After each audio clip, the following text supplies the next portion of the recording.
What's up, NBA Nation? So let's get into it. This is going to be your NBA Eastern and Western Conference semifinals prediction review and NBA Eastern and Western Conference finals prediction. But first, before we get into it, let's go over some awards that were handed out more recently. Several weeks ago, the NBA announced their 2025-2026 NBA Rookie of the Year, which went to my boy out of Duke. Now plays for the Mavericks. So your 2025-2026 NBA Rookie of the Year went to my boy. Your 2025-2026 NBA Rookie of the Year went to my boy Cooper Flagg. Obviously, the scoring title went to Luka Doncic of my Lakers. And then this past Saturday, they announced the MVP. And no surprise here, for the second year in a row, your 2025-2026 NBA League MVP is SGA Shai Gilgeous-Alexander. So now, if the Thunder are able to get to the playoffs, if the Thunder are able to get to the NBA Finals and are able to win the NBA Finals, and Shai is able to win the Finals MVP, Shai now has a chance to do Shai will now have a chance to do what only two other guys before him have done, and that is win league MVP and win the finals MVP in back-to-back years. The only two other guys to do it, and he'll be in great company, are Michael Jordan and LeBron James. Michael Jordan did it in 90-91 and 91-92. And then LeBron James did it in 2011-2012 and 2012-2013. So back-to-back league MVP and back-to-back finals MVP hasn't been done since LeBron did it in 2013. So obviously this year will be 13 years if it doesn't get done. So we're looking at 12 years going into 13 years this year. So there you have it. So congratulations to Cooper Flagg for winning Rookie of the Year. Congratulations to Luka for winning the scoring title. Congrats to Cooper Flagg on winning the Rookie of the Year. Congrats to Luka Doncic on winning the scoring title. And congrats to Shai Gilgeous-Alexander on winning his second straight NBA League MVP. But now let's get into the predictions. So to recap after round one, I always start in the East, remember that, because I'm a Lakers fan in the West. I do two sets of predictions. I do the series game predictions where I predict how many games each series will go, and then I do my actual predictions for who I think is going to win the series. So let's get into the series game predictions. After the first round in the East, I was 0-4 for my series game predictions, and I was 2-2 for my series game predictions in the West. Now, in this round, in the East, I went 1-1. In the West, I went 0-2. So obviously,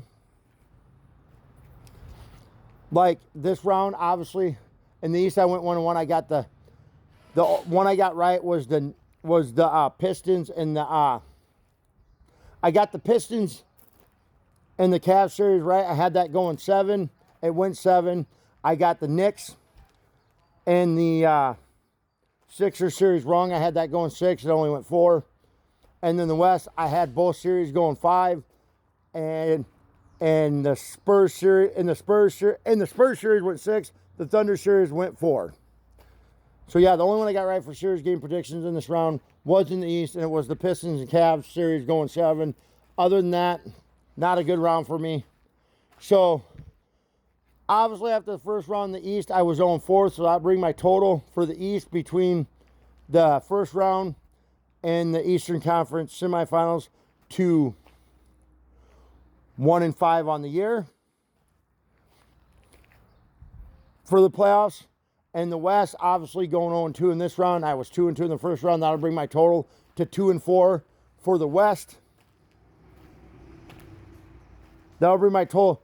So yeah, that'll bring my total in the East to 1-5 for the first. That'll bring my total for the entire playoffs. That'll bring my total to the East to 1-5 for the entire playoffs for the series game predictions. And in the West, it'll bring my total. In the West, it'll bring my overall prediction to 2-4 through the entire playoffs. And then it'll bring my total between the East and West for the entire playoffs for this year so far for the NBA for series game predictions to 3-9 overall. Now, let's get into them winning game predictions, obviously. In this round in the East, so to recap, I was 3-1 in the East and 3-1 in the West for my actual prediction for the winners. So, not so bad after the first round. I did fairly well in this round, obviously starting in the East. I went 1-1 in the East in this round and 2-0 in the West as far as my predictions for who will win the series. So, obviously in the East, I got the Knicks in 6th. Obviously in the East, I got the Knicks in series. Obviously in the East, I got the Knicks obviously in the East, I got the Knicks and Sixers series right. I got the Pistons and Cavs series wrong because I had the Knicks advancing, they advanced. I had the Pistons advancing, and it was the Cavs who advanced. So yeah. And in the West, obviously, I had the Thunder and Spurs both advanced, so I got both of them right. So sorry about that, guys. I had to catch my breath. Sorry for the long video, but right. So going this round, like I said, 3-1 the East, 3-1 the West. And in this round, I got the Knicks right in the East, but missed the Pistons. In the West, obviously, I got the Thunder and Spurs both right. So now, that brings my total for this round that brings my total in this round for the East to 1-1 for this round, and my total in the West to 2-0 for this round. So starting the East, that'll bring my total in the East for the entire playoffs to 4-2 overall. That'll bring my overall record in the playoffs to the East to 4-2 for the Eastern Conference. And then I'll bring my overall record in the West to 5-1 for the entire playoffs, which will now bring my total overall between the East and West for the entire playoffs to 9-3 overall. And then if you add in the playing games before the playoffs, I'm not going to explain it if you're new to the NBA, but they have a plan that determines the finals to the playoffs. If you include my play-in predictions, which I went 2-4 in, that brings my total prediction overall for the entire playoffs, including the play-in tournament, to 11-7 on the year. So there you have it, guys. Before I get into this next round, I want to congratulate out of the East. I want to congratulate the Cavs.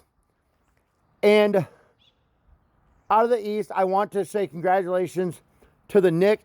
So I want to say congratulations to the New York Knicks and the Cleveland Cavaliers out of the East. One of these two teams will represent the East in the NBA Finals. One of these two teams will represent the East in the 2025-2026 NBA Finals. And also in the West, congratulations to the Oklahoma City Thunder and the San Antonio Spurs. And one of these two teams will represent the West in the 2025-2026 NBA playoffs. That was a mouthful. Now, as far as my prediction for this round, I am going to go with, in the East, this was a toss-up for me. I debated all night last night, but had it not been the Knicks and Cavs, had it been the Knicks and Pistons, I would have went with the Knicks easily, but this was a tough decision last night to make. But I'm going to go with the Knicks over the Cavs in the East in 7 games. And in the West, I'm going to go with the Thunder over the Spurs in 7. I think both are going 7. So, yeah, ought to be a good series. I think these will be the two best series matchups of the playoffs so far. I think these will be the best games of the year so far. Now, I am a sucker for a team who's never won a championship or hasn't won a championship in a long time. Obviously, all these teams have won a championship. Obviously, Cleveland's won 1. The Knicks have won 2. The Spurs have won 5. The Thunder have won 2, even though one of them is as the Thunder and one of them as the Seattle Supersonics, but they have won 2. The Oklahoma City Thunder have won 2. I mean, the New York Knicks have the longest time without a championship, as the last time they won one was 1973, so it has been 53 years. Cleveland just won 1 in 2016, so it's only been 10. The Spurs, it's only been 12 years for the Spurs, and obviously Oklahoma City won it last year. So anyways, y'all enjoy your day. I'm off to a concert here in a little bit, but we'll be back after this round, shall we?